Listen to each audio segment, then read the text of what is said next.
I the spark of arrogance. The galaxy was ancient before humanity dared the void.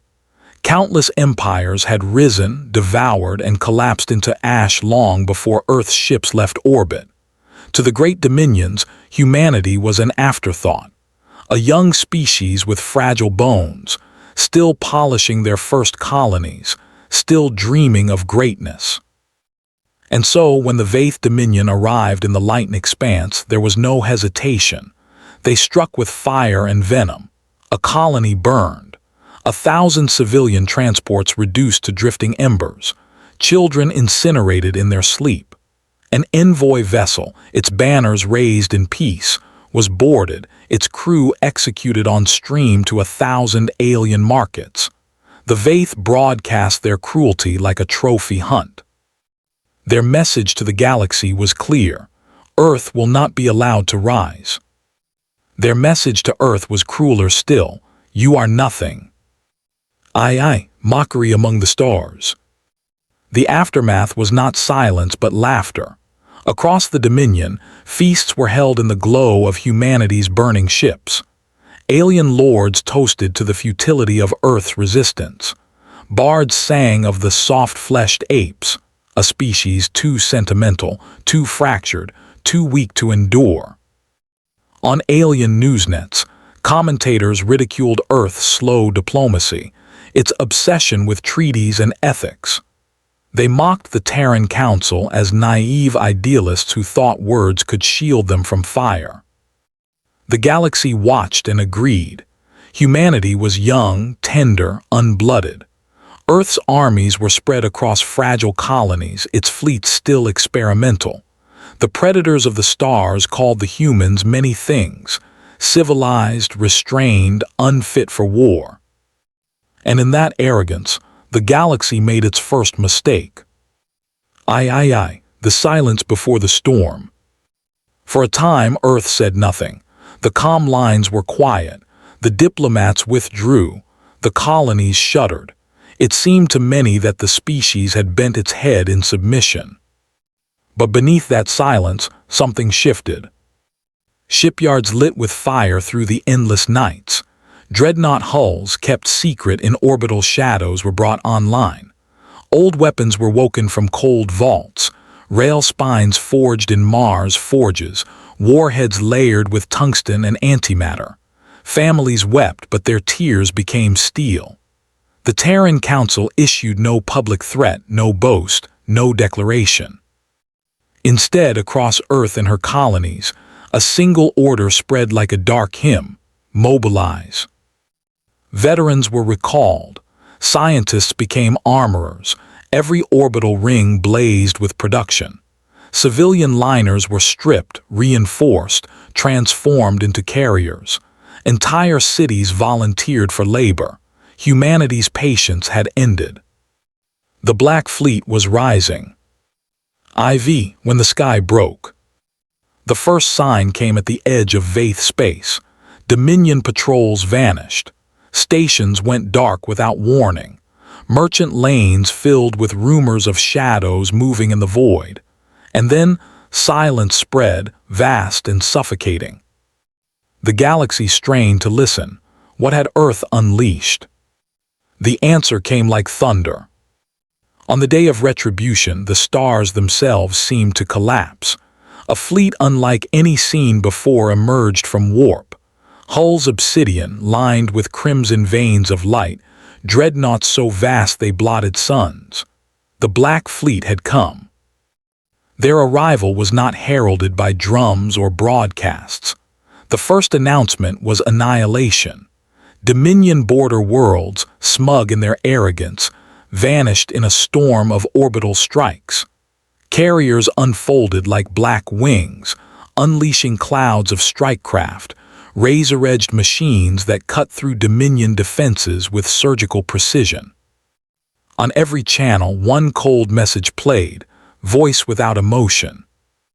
For light and for the fallen, humanity answers. The fall of the Dominion. The Vaith tried to rally. They sent legions, armadas, entire battle groups forged from centuries of conquest. But for every fleet they dispatched, the Black Fleet answered with silence and fire. Dominion warships, once symbols of fear, were reduced to drifting carcasses.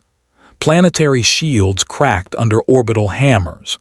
Armies descended like storms, armored humans marching without hesitation, their eyes cold as glass. The Vaith were masters of cruelty, but humanity had learned swifter. Where the Dominion once executed envoys, humanity erased command councils in their sleep. Where the Dominion once streamed massacres for applause, humanity sent no recordings, no proof, only absence. Worlds simply went dark, cities extinguished without warning, leaving the galaxy with only rumors of black silhouettes drifting in dead skis. Each victory was swift, absolute, and merciless. The galaxy began to whisper another name for the Terran fleets, the Silent Storm. VI, the annihilation strikes. And then came the hammerfall. The Dominion's home systems, once considered untouchable, were reached in days. The Vaith High Throne prepared for negotiation, still certain that humanity sought recognition or territory. They were wrong. Human dreadnoughts aligned in perfect geometry, casting shadows across the throne world. Their guns lit the skies in sequence, unleashing annihilation strikes so vast that tectonic plates cracked. Oceans boiled. Cities turned to glass. The throne world was erased not with rage, not with cruelty, but with surgical precision. The galaxy watched the feed, the Dominion's proud capital extinguished in silence. No proclamation, no gloating. Only black ships, leaving ruins behind them, fading back into the void. The war was not a war, it was an erasure. VII, the aftermath of silence. When it ended, there were no treaties, no terms. The Dominion was gone, its fleets shattered, its worlds burning husks, its rulers nothing but ash. The galaxy held its breath. Who would humanity strike next? Would the Black Fleet march against them all? But the dreadnoughts vanished into the void. Their comms fell silent. The great black silhouettes returned to their hidden stations, their engines cold once more. Earth issued no boast, no conquest claim, only silence.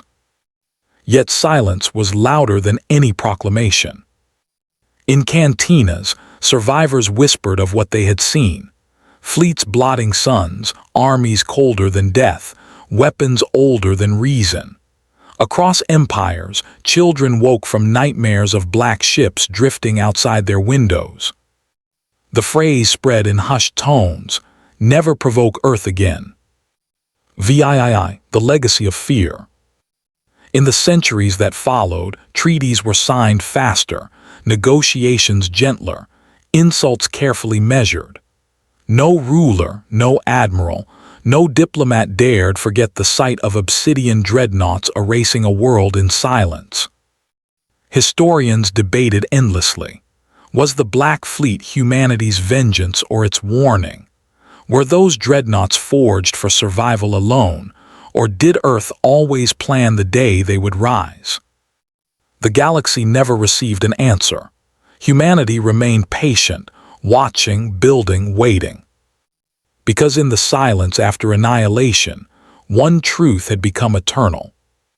Humanity's patience is vast, their vengeance is infinite. Final whisper. The Vaith had mocked them, the galaxy had laughed. But when humanity dared the stars, when the Black Fleet rose, the laughter ended. And in the dark of countless alien halls, survivors told their children the story not as myth, but as warning. Remember this well, never provoke Earth.